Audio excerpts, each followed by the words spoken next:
तो थाईलैंड और कंबोडिया का जो सीज़ फायर था, क्या उसकी स्थिति है, क्यों टूटने की नौबत आ गई है। मंदिर वाली ज़मीन पर ये बहुत पुराना झगड़ा है। ट्रंप ने अभी अभी फार्मूला दिया था, दिनों में गिन सकते हैं, करीब करीब 44 दिन हुए होंगे और 44 दिन में ही उनका फार्मूला धड़ाम हो गया। तो वैसे तो उन्होंने 10 महीने में 8 युद्ध रुकवाने का दावा वो हमेशा करते हैं, तो उसमें से एक कम वैसे हो गया है। खैर, वापस आएंगे। थाईलैंड और कंबोडिया का जो विवाद है, सीज़ फायर कब क्या हुआ, कहाँ से इतिहास जुड़ता है, इन तमाम चीज़ों की बातचीत करेंगे। नमस्कार, मैं ललित प्रजापति। शुरुआत करेंगे खबर की। डोनाल्ड ट्रंप ने थाईलैंड कंबोडिया के बीच जो सीज़ फायर की डील करवाई थी, वो अब टूटती नज़र आ रही है। सोमवार को थाईलैंड ने कंबोडिया के ठिकानों पर हवाई हमले कर दिए। इससे दोनों एशियाई देशों के बीच तनाव फिर से बढ़ गया है। थाईलैंड और कंबोडिया के बीच का जो पुराना झगड़ा है, वो सुलझने के बाद एक बार फिर से बवाल भड़क गया है। 4 महीने तकरीबन पहले दोनों देशों के बीच सीमा पर तनाव हुआ था। इसके बाद डोनाल्ड ट्रंप ने दोनों देशों के बीच सीज़ फायर करवा दिया था।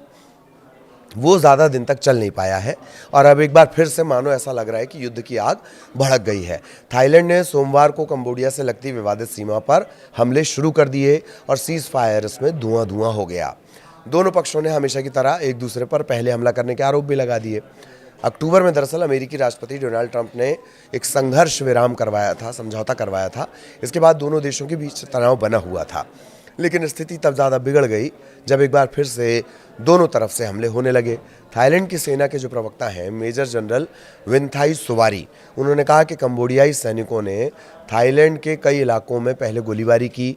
वहाँ कंबोडियाई रक्षा मंत्रालय की प्रवक्ता माली सचिता ने कहा है कि थाई सेना ने सबसे पहले कंबोडियाई सैनिकों पर हमला किया। उनका ये कहना है कि कंबोडिया ने सोमवार को शुरुआती हमलों के दौरान जवाबी कार्रवाई नहीं की। तो ये जो सीज़ फायर है, वो दरअसल टूटने की नौबत आई क्यों? दोनों देशों के बीच मामला फिर से हिंसा तक पहुंच गया और यही वजह है कि सीमा का विवाद हल नहीं हुआ है, किसी भी पक्ष में विश्वास नहीं हो पाया है।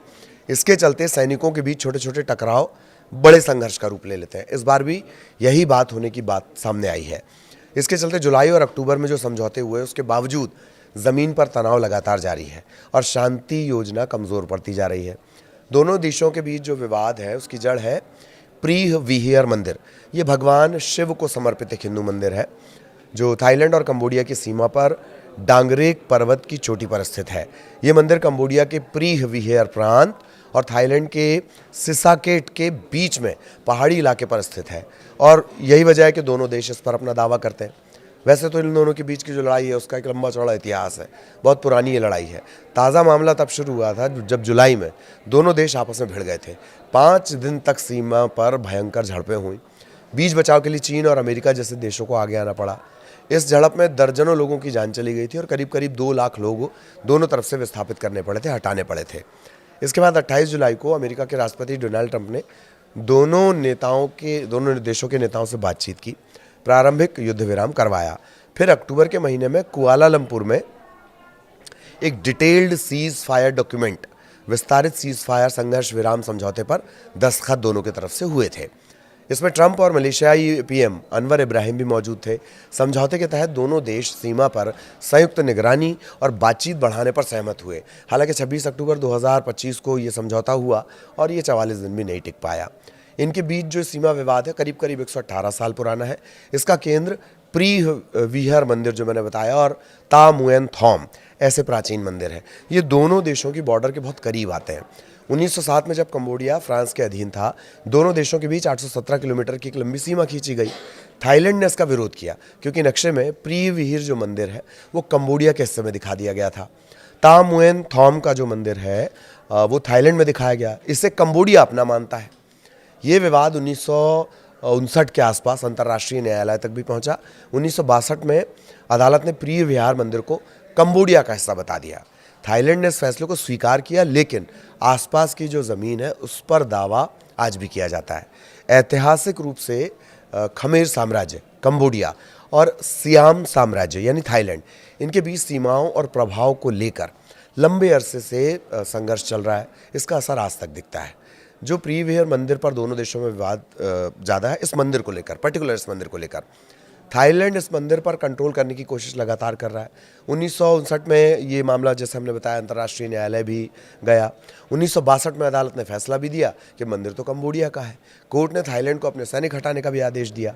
तब तो थाईलैंड ने इसे स्वीकार कर लिया, लेकिन आसपास की ज़मीन को लेकर विवाद जारी रखा। इसके अलावा हेरिटेज साइट में शामिल होने पर विवाद बढ़ गया। 2008 में ये विवाद बढ़ा। इस मंदिर को यूनेस्को ने वर्ल्ड हेरिटेज साइट में शामिल कर लिया। मंदिर को मान्यता मिलने के बाद दोनों देशों की सेनाओं में फिर से झड़प शुरू हो जाती है और 2011 में तो हालात इतने बिगड़ गए कि हज़ारों लोग अपने घर छोड़ने के लिए मजबूर हो गए थे। साल 2013 में कोर्ट ने अपने पुराने फैसले को साफ करते हुए कहा कि मंदिर ही नहीं, उसके आसपास का इलाका भी कंबोडिया का है। साथ ही थाईलैंड को अपनी सेना वहाँ से पूरी तरह हटाने के लिए कहा गया। हालांकि सीमा का मुद्दा अब तक पूरी तरह से हल नहीं हो पाया है। तो ये स्थितियां हैं और ये जो मंदिर है, एक बार फिर इसकी वजह से ऐसा लग रहा है कि दोनों देशों के बीच जो संघर्ष है वो सीज़ फायर टूट चुका है। दोनों तरफ से हमले शुरू हो चुके हैं और जैसा कि ट्रंप हमेशा दावा करते थे कि करीब करीब 10 महीने में 8 युद्ध उन्होंने रुकवा दिए, तब भी हमने एक डिटेल्ड रिपोर्ट बनाई थी कि वो जिन्हें युद्ध मान रहे हैं, क्या वो युद्ध हैं, छोटे मोटे संघर्ष विराम हैं, क्या है। उसी में से एक थाईलैंड और कंबोडिया का जो सीज़ फायर का वो दावा कर रहे थे, दस्तखत, ये तो खैर डॉक्यूमेंटेड हुआ, इस पर बाकायदा कुआलालंपुर में दस्तखत हुई हैं। तो ये 8 का जो उनका आंकड़ा है, हालांकि वो 8 का आंकड़ा भी हमेशा डाउट में रहता है, उसमें से एक आंकड़ा और कम हो गया। और वैसे भी नोबेल प्राइज़ का तो ऐलान हो ही चुका है जो ट्रंप को नहीं दिया गया। एक दूसरा कोई शांति का पुरस्कार उन्हें मिला हुआ है, पीस प्राइज़, लेकिन नोबेल का नहीं मिल पाया है। और अब जो थाईलैंड और कंबोडिया का सीज़ फायर है वो भी टूट चुका है। दोनों तरफ से हमले शुरू हो चुके हैं। आगे भी इससे जुड़ा अपडेट आप तक पहुंचाएंगे। नमस्कार।